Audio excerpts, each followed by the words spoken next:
사도행전 4장 23절부터 31절. 사도들이 노임에 그 동료에게 가서 제사장들과 장로들의 말을 다 알리니 그들이 듣고 한 마음으로 하나님께 소리를 높여 이르되 대주제여 천지와 바다와 그 가운데 만물을 지은 이시요 또 주의 종 우리 조상 다윗의 입을 통하여 성령으로 말씀하시기를 어찌하여 열방이 분노하며 족속들이 허사를 경영하는고 세상의 군왕들이 나서며 관리들이 함께 모여 주와 그의 그리스도를 대적하도다 하신 이소이다. 과연 헤롯과 본디오 빌라도는 이방인과 이스라엘 백성과 합세하여 하나님께서 기름 부으신 거룩한 종 예수를 거슬러 하나님의 권능과 뜻대로 이루려고 예정하신 그것을 행하려고 이 성에 모였나이다. 주여 이제도 그들의 위협함을 굽어 보시옵고 또 종들로 하여금 담대히 하나님의 말씀을 전하게 하여 주시오며 손을 내밀어 병을 낫게 하옵시고 표적과 기사가 거룩한 종 예수의 이름으로 이루어지게 하옵소서 하더라. 함께 읽습니다. 빌기를 다음에 모인 곳이 진동하더니 무리가 다 성령이 충만하여 담대히 하나님의 말씀을 전하니라. 아멘. 어떤 분이 믿음에 대해서 믿음은 당당함이지 막무가내가 아니다라는 그런 표현을 한 것을 보았습니다. 당당함과 막무가내 엄연히 그 결이 다른 단어지 않습니까? 저는 당당함은 어떤 근거가 있는 그런 것이다라고 생각하고요, 막무가내는 근거 없이 일방통행이다라고 생각해 보았습니다. 여러분들 지나가면서 군인들을 가끔 만나는 경우가 있잖아요. 저도 US 아미였어요. 네. 근데 군복을 입었을 때가 몇 년 있었거든요. 근데 군복을 보면은 가만히 보면은 거기에 이제 일반인일 때는 별 관심이 없어요. 그냥 군복 입었구나. 근데 군인이 되면은 그게 뭔가가 달라 보여요. 뭔가 달린 게 많아요. 어떤 이들은 낙하산을 몇 번 뛰었냐에 따라서 그 붙어 있는 모양이 다르고요. 또 미군은 이제 전쟁터에 나가는 경우가 있으니까 전쟁터에 나가서 전투에 참여했냐에 따라서 또 휘장이 하나, 또 택이 하나 붙어요. 또 이제 정복을 입으면 더 달라요. 정복을 입으면은 막 이제 근무한 연수에 따라서 여기에 착착착착 붙고요. 계급에 따라서 붙는 것들이 많습니다. 저도 군에 들어갔는데, 근데 제 군복에는 아무것도 없는 거예요. 아무것도 없어. 단지 계급장 하나밖에 없는 거예요. 근데 재밌는 거는 그 많은 택들을 붙이고 있는 그런 병들이, 그런 군인들이 저한테 경례를 붙이는 겁니다. 저는 군대에 들어가서 군복도 처음에는 입을지도 몰랐어요. 제가 한국에서 군 생활을 했을 때 군복 입는 거하고 다르더라고요. 제가 그렇게 입고 갔더니 저보다 낮은 계급에 있는 친구가 오더니 Sir 그러면서 옷을 갖다 고쳐줘요. 부끄러워. 그 친구가 부끄러웠던 모양이에요. 그런데 그렇게 군복도 입을지 모르고 저한테는 붙어있는 것이 하나도 없었는데도 불구하고 병사들이 저한테 경례를 붙여요. 왜 그랬을까요? 가슴에 붙어있는 계급장 때문이 아니겠습니까? 제가 이래봬도 캡틴이었어요. 미국의 계급을 잘 모르시는 분은 한국어로는 대위예요. 제 밑으로 수백 명이 있습니다. 네, 캡틴 정도 되면. 맞죠? 네, 저분 군대 갔다 오셨거든요. 네. 자, 근데 미국에서 군 생활을 전혀 안 되는데 들어가자마자 캡틴을 달고 들어갔다고요. 네. 너무 어색하죠. 자, 그 이유가 뭘까? 그 이유가 뭐겠어요? 계급 때문이 아니겠어요? 붙어있는 캡틴, 이 나무 짝대기라고 그러는데 줄 2개, 이 2개가 붙어있는 그것 때문에 제가 그들한테 경례를 받는 그런 존재가 되었다는 겁니다. 제가 그때부터는 당당하게 지나가다가 좀 군생활을 하다 보니까 가끔씩 인사 안 하는 애들이 있어요. 불러요. Hey, why didn't you? 왜 나한테 경례 안 하냐? 따지죠. 너하고 나하고 계급 차이가 얼마인데 왜 나한테 경례 안 하니? 당당함이 있는 거예요. 저는 캡틴이기 때문에. 근데 또 재밌는 거는 가끔씩은 저보다 계급이 높은 메이저나 커널이나 이런 분들이 저한테 얘기하면서 Sir 그래요. 이건 좀 이상하죠. 저한테 경례는 안 하지만 저한테 썰 그래요. 왜 그랬을까요? 제 모자에는 십자가가 붙어 있거든요. 전 채플린으로 들어갔어요. 가슴에 십자가가 붙어 있고 모자에 십자가가 붙어 있었어요. 한국은 그렇지 않더라고요. 한국은 그냥 계급장에 바로 붙어 있는데 미국은 참 의미가 있는 것 같아요. 그들이 나에게 리스펙트를 표현할 수 있는 것은 제가 가지고 있는 그 십자가 때문이 아니겠냐라는 거죠. 그들에게 없는 내가 붙들고 나가는 그 십자가가 그들로 하여금 또 내가 그들 앞에서 조금 더 굴하지 않고 당당할 수 있는 그런 이유가 되는 것인 줄 믿습니다. 우리에게 있는 당당함의 이유가 무엇일까요? 오늘 말씀에 베드로와 요한은 기적을 행하고 성전에서 예수 그리스도의 이름을 그 부활에 대해서 설교했다는 그 이유 때문에 사내들인 공회로 대표되는 종교 권력자들한테 끌려가서 이틀 동안 구금을 당했습니다. 재판을 받았어요.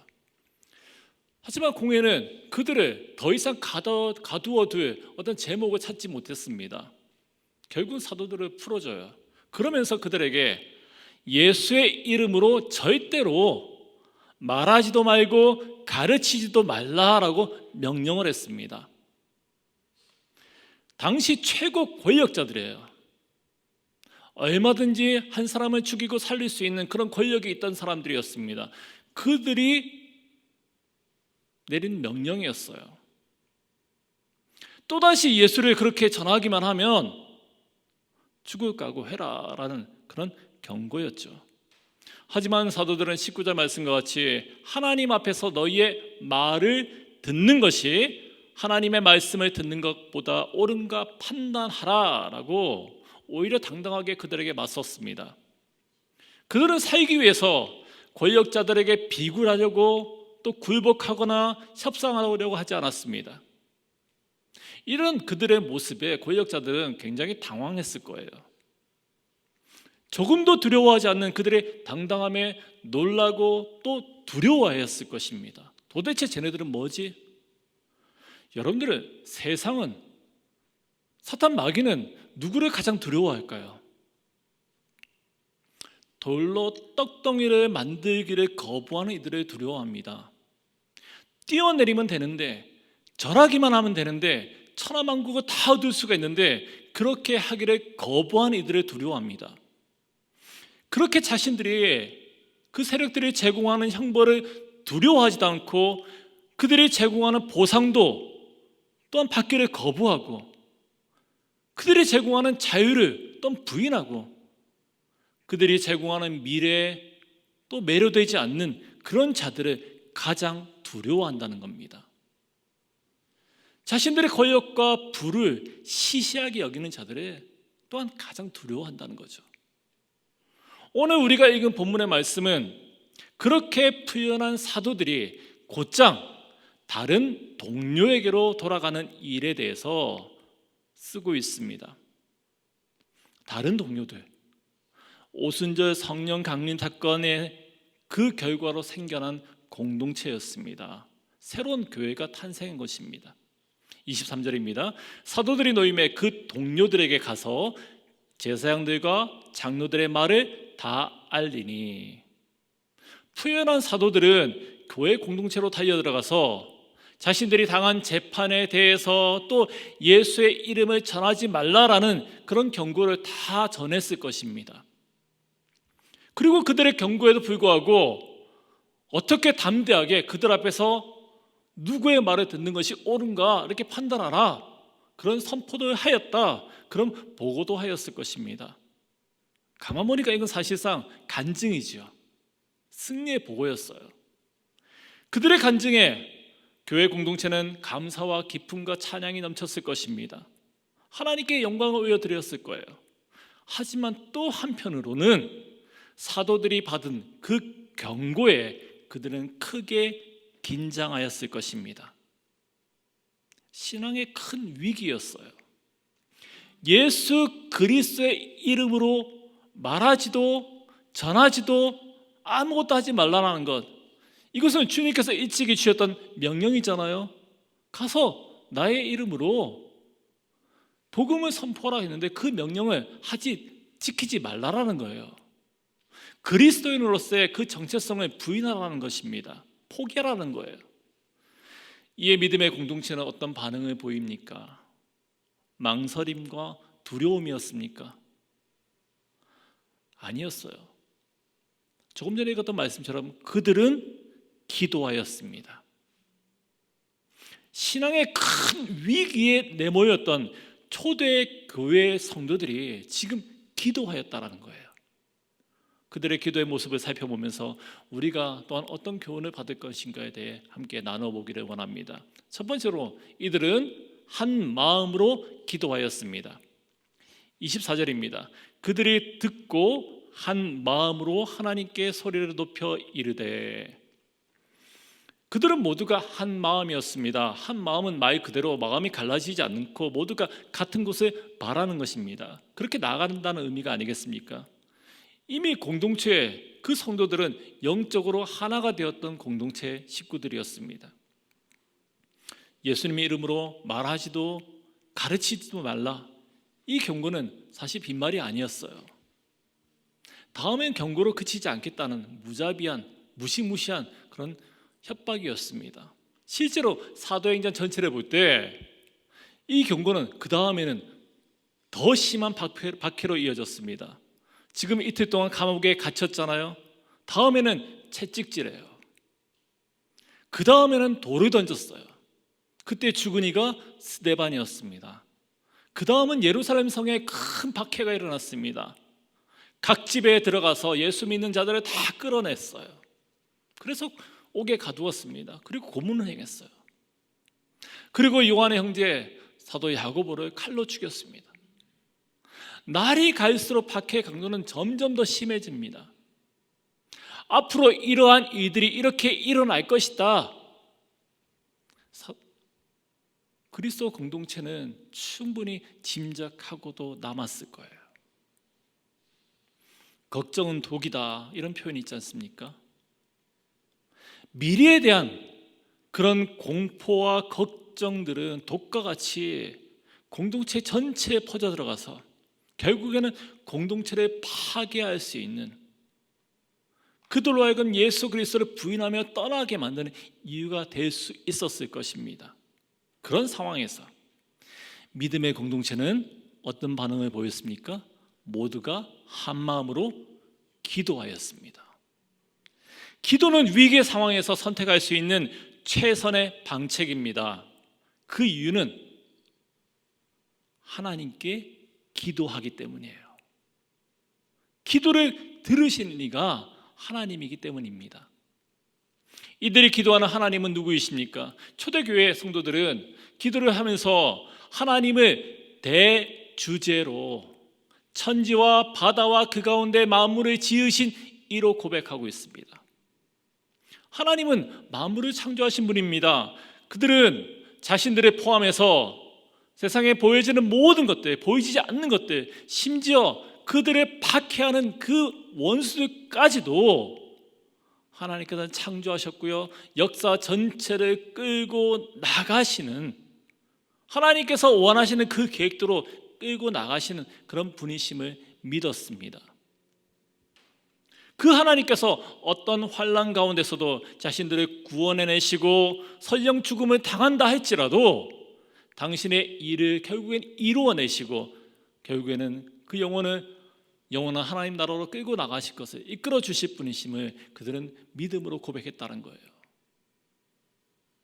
세상에 어떤 위협과 박해와 어떤 핍박이 있다 할지라도 대주제이신 하나님께서 일하시는 것을 감히 막을 자가 없다라는 고백인 거죠. 이것이 바로 기도예요. 기도는 하나님만이 절대 능력임을 인정하는 것입니다. 절대 능력이신 하나님께서 당신이 뜻하신 일을 반드시 이루신다라는 믿음의 고백입니다. 그 하나님께서 일하심을, 하나님께서 일하고 계심을 믿고 구하는 거죠.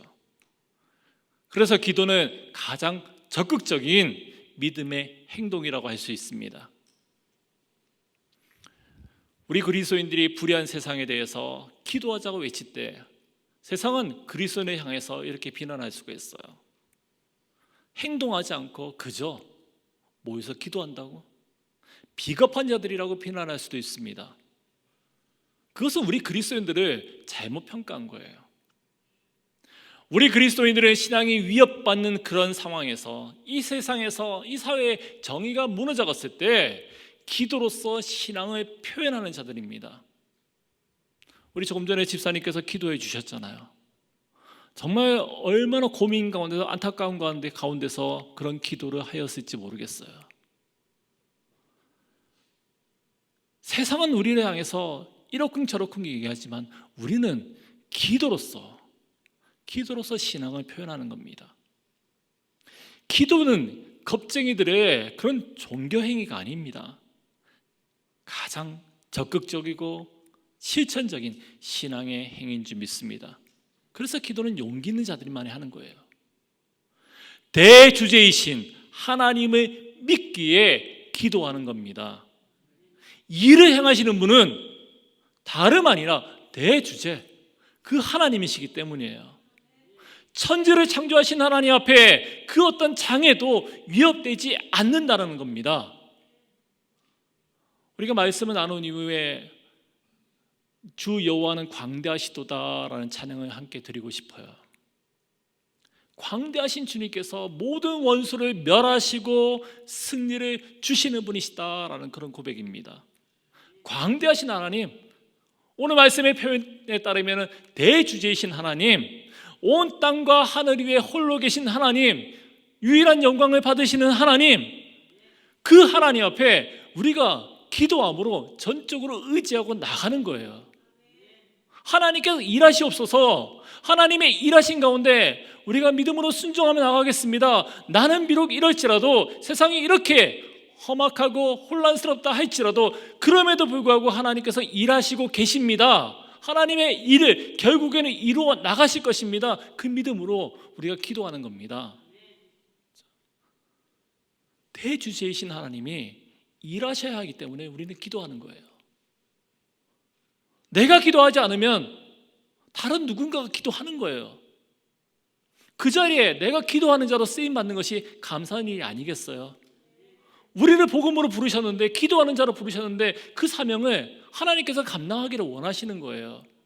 우리의 믿음이 정말 대주제이신 하나님을 믿느냐, 그것을 하나님께서는 바라신다는 거죠. 공동체 모두가 정말 한 마음으로 기도하였다. 모두가 하나가 되었어요. 그것은 그 기도가 얼마나 강력한 기도였는가, 그럴 수밖에 없다는 것을 말씀이 지금 보여주고 있는 것입니다. 두 번째로, 이들은 위기 속에서 흔들리지 않는 믿음을 위해서 기도했습니다. 25절과 26절입니다. 또 주의 종 우리 조상 다윗의 입을 통하여 성령으로 말씀하시기를 어찌하여 열방이 분노하며 족속들이 허사를 경영하였는고, 세상의 군왕들이 나서며 관리들이 함께 모여 주와 그의 그리스도를 대적하도다 하신 이로소이다. 주의 종 우리 조상 다윗의 입을 통하여, 지금 기도의 내용 중인데 지금 이 부분은 다윗이 쓴 시편 2편을 인용하는 부분입니다. 이 부분이 다윗의 이 시를 고백하면서 이스라엘을 둘러싼 허다한 이방 족속들의 그들의 공격과 그들의 모든 위협 가운데서도 하나님께서는 하나님이 일을 이루신다. 하나님을 대적하는 것이다. 하나님의 나라인 우리 이 민족을, 이스라엘을 대적하는, 하나님을 대적하는 것이다. 그런 관점에서 이 시를 노래하였어요. 그런데 초대교회 성도들 자신들의 지금 기도 속에서 시편 2편을 끄집어 당겼어요. 그리고 거기서 하나님을 주와 그리스도로, 주와 그의 그리스도로 바꾸었습니다. 무엇인가요? 지금 자신들에게 예수 그리스도를 전하지 못하게 하는 모든 시도들, 그것은 바로 하나님께 대적하는 악함이다라고 그들은 믿음의 증거를 하고 있는 거예요. 그리스도에게 대적하는 세상 모든 것들에 대해서 하나님께 대적하는 것이다 라고 그들은 선포하고 있는 것입니다. 그들이 왜 하나님께 원수가 됩니까? 28절 말씀 보니까 하나님의 권능과 뜻대로 이루려고 예정하신 그것을 행하려고 이 성에 모였나이다. 예정하신 것, 하나님의 권능과 뜻대로 이루려고 예정하신 그것 무엇인가요? 예수님께서 십자가에 못 박히는 거예요. 죄의 제물이 되는 겁니다. 그래서 인생들을 구원하는 거예요. 그런데 지금 이들이 그것을 하려고요, 예수를 십자가에 못 박으려고요, 이 성에 모였대요. 종교개혁자들은 자신들이 예수를 죽인 것이 하나님의 뜻과 그 계획에 반대되는 것을, 역행하는 것임을 알지 못했습니다. 그러니 하나님의 원수밖에 안 되겠어요? 하나님의 원수가 되는 거죠. 그런데 어떻습니까? 그들의 악함이 예수님을 죄에 대한 제물로 바치려는 하나님의 뜻을 이루는데 사용되었다는 거예요. 그들의 악독함이 예수님을 죽게 만들었어요. 그리고 예수 그리스도는 죽음에서 승리하시고 하나님의 예정하신 뜻, 하나님의 계획을 이루셨습니다.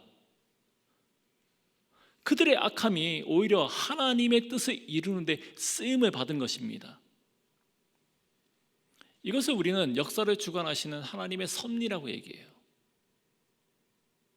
보세요, 이것이야말로 우리 그리스도인들이 가져야 되는 역사의식입니다. 여전히 이 땅에서는 주님을 믿는 자들을 핍박하고 경멸하는 이들은 계속되어집니다. 계속되어질 거예요. 주님께서 재림하여서 이 땅에 오시는 그날까지 그 악한 이들은 계속될 것입니다.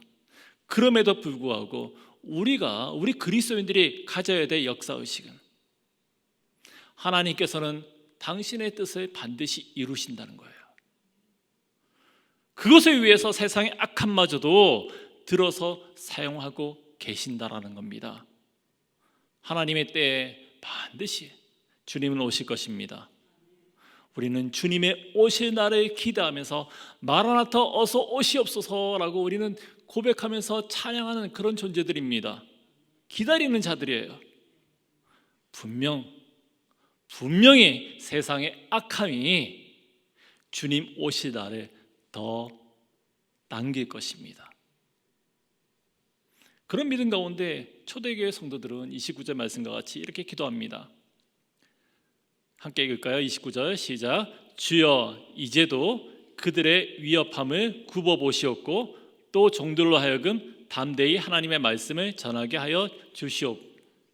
다시 한번 읽어볼까요? 시작. 주여 이제도 그들의 위협함을 굽어보시옵고 또 종들로 하여금 담대히 하나님의 말씀을 전하게 하여 주시오며. 아멘. 초대교회 성도들은 기도를 통해서, 역사를 통해서 하나님의 그 계획하심들이 이루어 나가시고 결국은 예수 그리스도 통해서 승리하신, 그 승리를 주신 하나님을 보았습니다. 그 역사의 주관자 되신 하나님께 기도하면서 그때와 같이 이제도 동일하게 자신들을 굽어 살펴달라고 기도합니다. 지켜달라고 기도합니다. 성도들의 기도 가운데 지금 큰 위협이 지금 예고되어 있잖아요. 근데 기도 가운데 그런 핍박의 위협이 우리 앞에서 없애 주십시오, 사라지게 해달라고 기도하지 않았습니다. 세상의 핍박이 하나님의 일을 결코 막을 수 없기 때문입니다. 대신에 그들은 어떤 기도를 합니까? 핍박 중에서도 자신들의 믿음을 지켜달라고, 굽어 살펴주셔서 믿음 지키게 해달라고 기도하였던 거예요.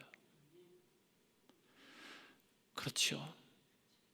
예수를 잘 믿어도 어려움은 닥쳐요. 아니, 예수를 믿기 때문에 당할 필요가 없는 불이익과 어려움을 당할 거예요. 성도로 살려고 하니까 사망이, 어두움이, 거짓과 불의가 우리를 가만두지 않습니다. 또 예수를 믿어도 사고가 나고요, 암에 걸리고요, 사업이 잘 안 될 수도 있습니다. 그렇지만 그런 중에서도 우리 주님은 우리를 너무나도 성실하게 굽어 살펴주시는 분이심을 이 시간 믿음으로 고백하기 원합니다. 문제는 우리죠. 하나님은 시선을 우리에게 떼지 않고 계신데 문제는 우리예요.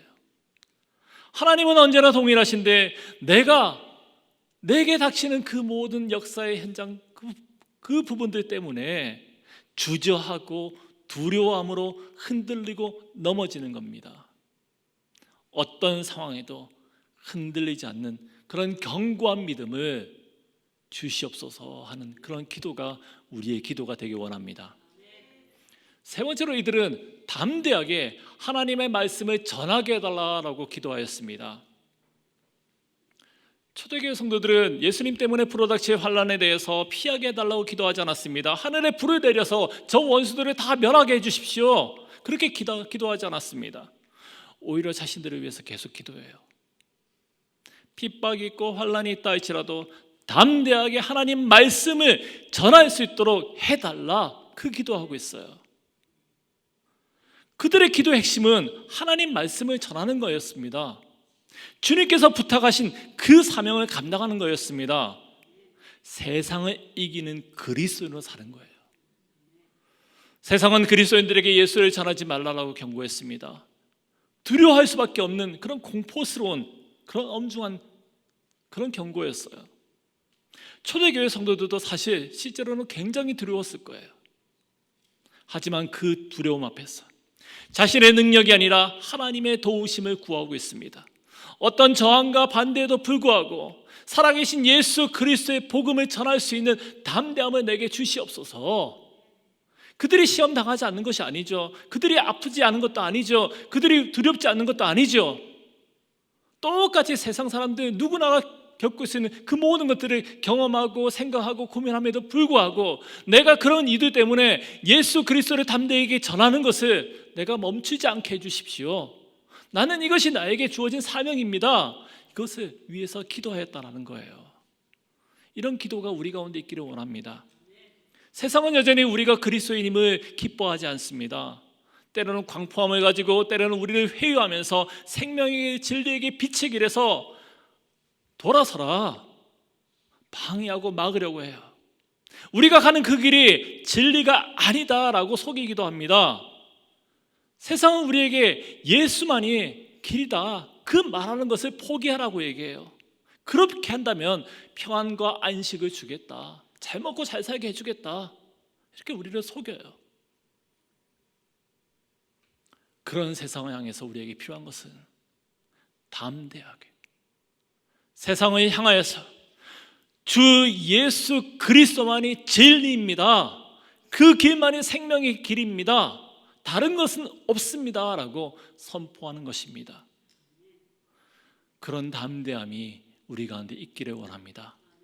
우리의 끊이지 않는 기도의 제목이 되었으면 좋겠어요. 마지막으로 이들은 구체적으로 기도합니다. 30절입니다. 손을 내밀어 병을 낫게 하옵시고 표적과 기사가 거룩한 종 예수 이름으로 이루어지게 하옵소서.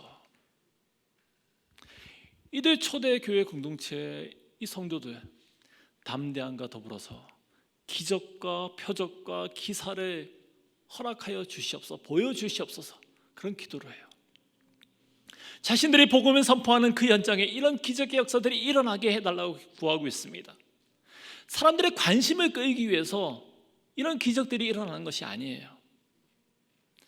이들은 예수 그리스도의 그 이름이 선포되는 그곳에 역사가 이루어지기를 구하였다는 겁니다.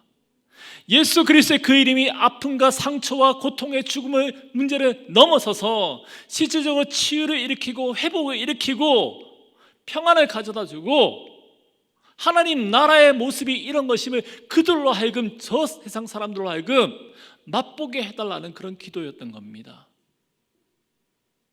죽어 고통 속에 있는 세상은 예수 그리스도의 이름으로 고침을 경험케 해달라는 그런 기도였던 거죠.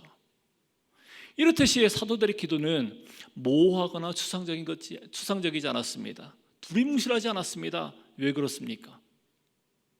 그들의 기도는 지금 죽음을 각오한 기도였기 때문이에요. 그래서 실제적일 수밖에 없어요. 구체적일 수밖에 없는 겁니다. 세상은 지금 너 말하지도 마 그러고 있는데 죽을 각오하고 예수 그리스도의 이름을 선포하고 있는 겁니다. 그런 가운데 하나님께 그냥 막연하게 이 땅 가운데 하나님 나라 되게 허락하여 주시옵소서. 우리를 잘 사용해 주십시오. 그렇게 기도할 틈이 없는 거죠.